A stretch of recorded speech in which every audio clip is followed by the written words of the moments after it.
दोस्तों इस वीडियो में हम बात करेंगे मार्कशीट के बारे में और प्रोविजनल सर्टिफिकेट के बारे में। मार्कशीट कब आती है, किस तरह से आती है, ना आए तो क्या करें और क्या ना करें, इसके बारे में बात करेंगे। साथ में मार्कशीट और प्रोविजनल सर्टिफिकेट कैसे होते हैं वो भी मैं आपको इस वीडियो में दिखाऊंगा। तो शुरू करते हैं।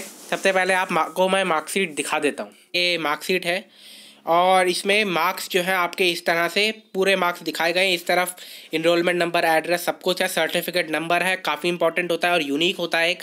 ठीक, उसके बाद कब आपके पास ये जनरेट हुई वो भी लिखा हुआ है, 20/2/2018 को, और टर्म एंड एग्ज़ाम दिसंबर 2017।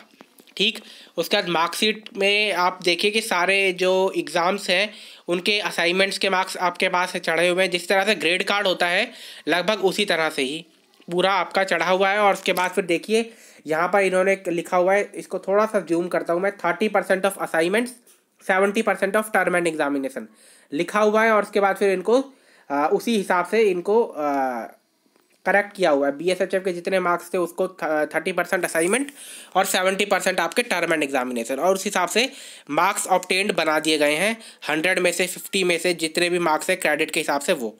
उसके बाद देखिए कि जो प्रैक्टिकल के मार्क्स हैं, लैब कोर्सेज जो हैं वो भी अलग अलग लिखे गए हैं और उनके मार्क्स यहाँ पर अलग से दिखा दिए गए हैं। उसके बाद तो ये मार्कशीट होती है। ठीक है, मार्कशीट का जो पहला पन्ना होता है वो होता है इस तरह का। उसके बाद यहाँ पर आपका लिखा हुआ है कि क्रेडिट कंप्लीट हो गए हैं, आपको बैचलर ऑफ डिग्री मिल गई है मेजर इन फिजिक्स में। ठीक, उसके बाद ये मार्क्स वगैरह आपके हैं। तो ये होता है पहला पन्ना। दूसरा पन्ना जो होता है उसमें बताया हुआ होता है एब्रीवेशंस के बारे में और सारी जो महत्वपूर्ण जानकारी हैं वो दी जाती हैं। जैसे SSG का मतलब असाइनमेंट है, TEM का मतलब टर्म एंड एग्जामिनेशन मार्क्स है।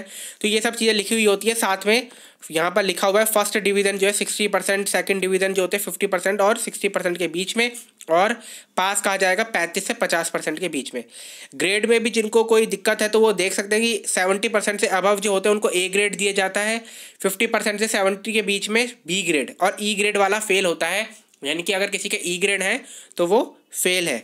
उसके बाद ये क्रेडिट्स लिखे हुए हैं सारे। ये क्रेडिट सिर्फ BSc के रिलेटेड लिखे हुए हैं, बाकी सब्जेक्ट के नहीं लिखे हुए हैं, BSc के रिलेटेड, क्योंकि BSc की मार्कशीट है। उसके बाद प्रोविजनल सर्टिफिकेट भी इसी के साथ ही आता है। मैं आपको बता दूं, प्रोविजनल सर्टिफिकेट और मार्कशीट एक साथ आती हैं और आपके 14 डेज़ के अंदर आ जाती हैं। ये जो मार्कशीट और प्रोविजनल आए थे ये आपके 12 दिन के अंदर आ गए थे। वैसे लिखा जो गया है इग्नू में वो लिखा गया कि 7 डेज़ के अंदर आपको मार्कशीट वगैरह सब कुछ मिल जाता है। ठीक, ये प्रोविजनल है, आप 7 डेज़ के अंदर आपको मिल जाता है, लेकिन नॉर्मली जो होता है 14 डेज़ लग जाते हैं। ठीक, आपके घर में आने तक। और तो 14 डेज़ के अंदर आपके घर में मार्कशीट और प्रोविजनल दोनों आ जाने चाहिए।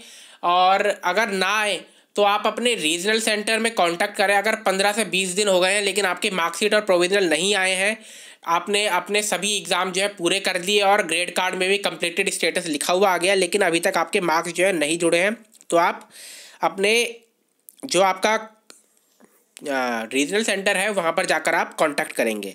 ठीक, यहाँ पर देखिए, यहाँ पर ये लास्ट में ये भी लिखा हुआ है, valid till the original is issued at the next convocation.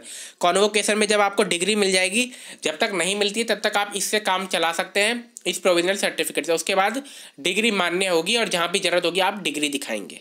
ठीक, तो मार्कशीट कब मिल जाती है? मार्कशीट और प्रोविजनल 14 डेज़ के अंदर मिल जाती है। अगर ना मिले तो आप पहले रीजनल सेंटर में कॉन्टैक्ट करेंगे अपने। ठीक, कि 15 या 20 डेज़ हो गए और अभी तक मुझे मार्कशीट नहीं मिली। और ये मार्कशीट जो होती है आपको तभी मिलेगी जब आपने सभी सब्जेक्ट के कंप्लीट कर दिए।